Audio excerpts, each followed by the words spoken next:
A 7.7 magnitude earthquake which struck off the coast of Jamaica, 125 kilometers north-northwest of Lucy this afternoon, left many persons panicking and taking precautionary measures. On the other hand, some persons didn't seem to be the least bit concerned. The quake was reportedly felt in several other countries, including the Bahamas, Cuba, the Cayman Islands, Haiti and Honduras. At around 2:10 p.m. on Tuesday, the effects of a 7.7 magnitude earthquake which struck off the coast of Jamaica, 125 kilometers north-northwest of Lucy, were felt in 5 countries including Jamaica. There appears to have been most damage in the Cayman Islands. The earthquake lasted for several seconds according to witnesses. Some say they felt the effects up to a minute. CVM Live went out to get reactions. I didn't even have the much time to say God save me. I had was to run in 10 seconds out. No one could catch me to get out. I felt the trimming and then normally when I truck pass we find a little trim and so. But when I say we not take it for nothing, but we constantly feel she ran out, miss everything and rock up. Me have to stand up behind a door jam and watch everything and rock up. She gone about her business. So me have to just stand up and wait till it finish. Me in the chair do me ear. And the girl in the chair do me ear and the girl hold me ear see me. So I just watch the place to move so. The earthquake was also felt in the Bahamas, Honduras, Cuba and Haiti. The affected countries were put on tsunami watch, which has since been lifted. According to Professor Mitchell from the Sedimentary Geology Unit at UWI-Mona, citizens can expect to feel aftershocks for the next couple days.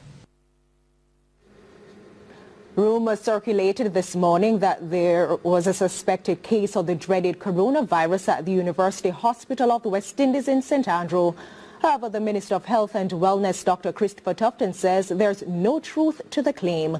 He also mentioned that the government of Jamaica will increase its vigilance at ports of entry. Aladdin Love reports. Many persons went into panic mode on Tuesday morning after rumors of a suspected case of the coronavirus at the University Hospital of the West Indies circulated on social media.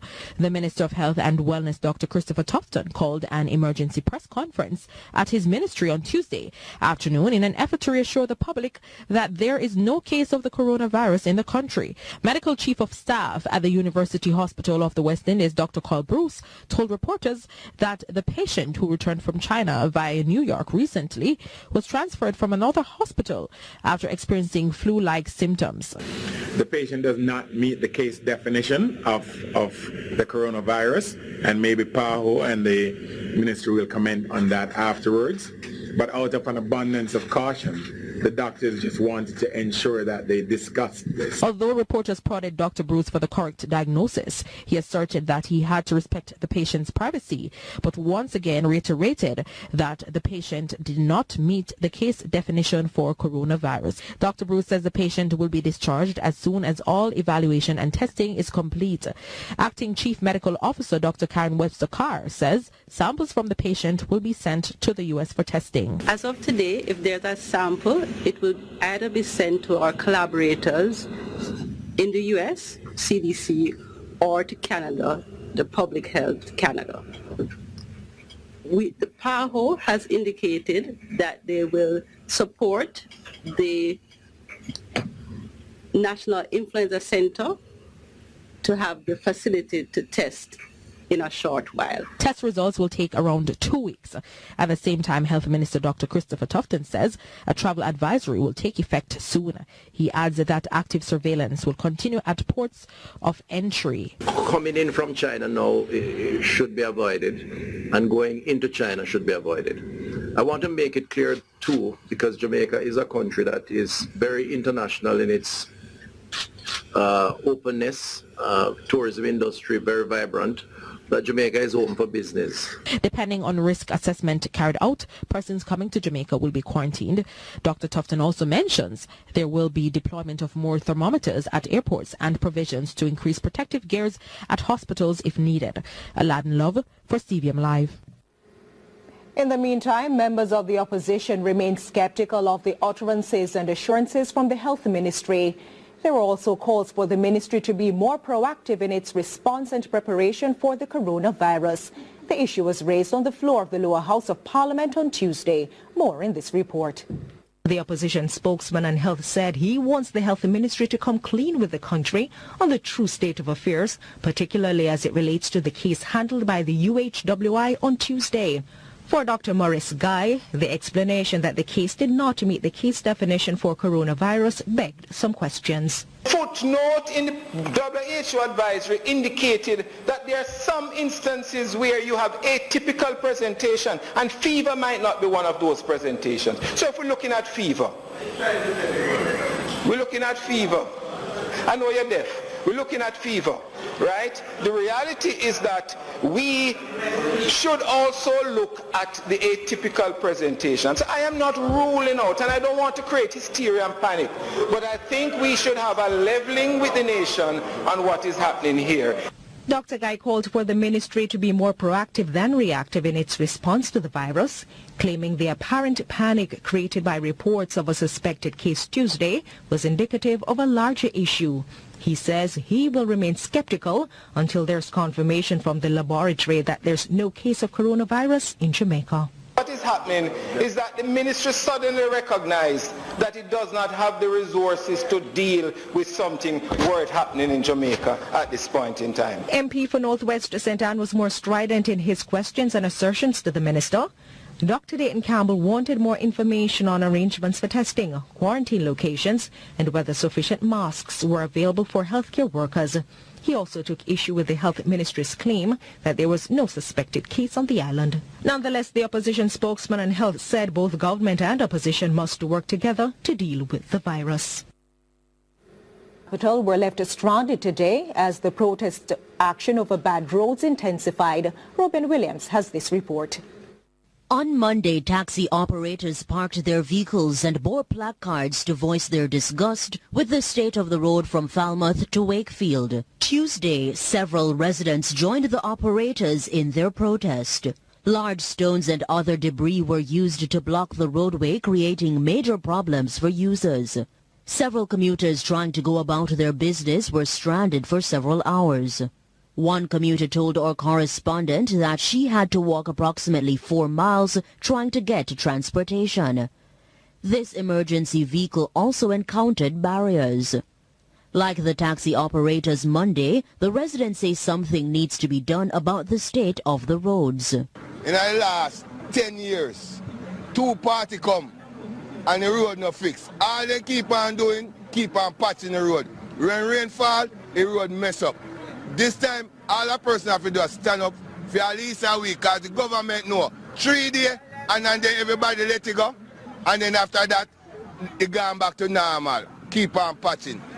According to the resident, persons from at least 5 communities were affected by the bad roads. He suggested the actions of the protesters were justified as the roadway had been neglected for a long time. For this resident, there was need for greater representation on the matter. The road can't stay like this. When we take 5 minutes to reach Falmouth, all 2 hours, 3 hours, we have to reach Falmouth. Come on, man, we need the road. We don't have nobody to represent me. You understand me? Previously, the Member of Parliament for North Trelawny, Victor Wright, called on the Prime Minister and the National Works Agency to move quickly in rehabilitating the roads that may come at a cost of $800 million. Robianne Williams for CBA.